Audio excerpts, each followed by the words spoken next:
It is October 12th, 2014, and in this square, a couple of nights ago, a number of Lyme activists gotten together by something called the Mayday Project, got together and held a vigil here on behalf of people that have died from Lyme's disease. What got you to start the Mayday Project? After experiencing the ignorance that I had through the ID doctors down in Florida, I was absolutely livid at their response when they pulled my PICC line after 30 days of antibiotics and said that I had to learn to live with what I had, which was basically what I started with 30 days prior. So you were very frustrated by the way you were treated by medical professionals? Absolutely. And so what has happened in the 5 years since you started the Mayday Project? In the 5 years since we started the Mayday Project, we have had 5 different events, of which we've protested for the rights of Lyme patients to receive treatment, not necessarily antibiotics, but whatever treatment that they deemed fitting for them to get some relief from this disease. How much is the medical community writing this off all over the country and around the world? You know, you read media, and this is the fastest growing disease in this country. Right. You look at Lyme's disease, and you look at what the CDC just came out with this year, 300,000 cases. But yet we have ignorant doctors, like one that just walked past us not even 5 minutes ago, who laughed at us, sneered. And when one of our patients turned around and said to her, "This disease almost killed me," she said, "Oh yeah, I see that." Complete ignorance and just absolute apathy towards the pain and suffering that we go through. Why do you think it's happening? Is it just the disease is so still young? It's not young at all. Their ignorance is what's blocking them. They choose not to keep themselves updated with science. They choose instead to follow the guidelines of this particular organization, the IDSA. They make up the guidelines, which these doctors follow. They don't do any research on their own, and they choose to remain ignorant. How can the IDSA change as quickly as possible? The IDSA really needs to get on board with those doctors who are currently treating and seeing success with their patients.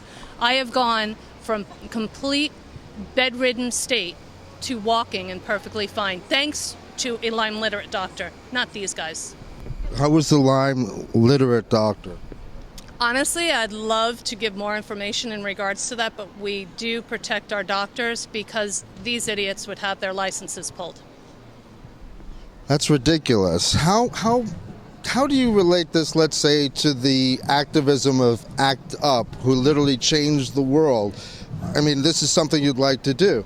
This is exactly what we're looking to do. We're looking to get masses of Lyme patients in motion to change the way we're being treated.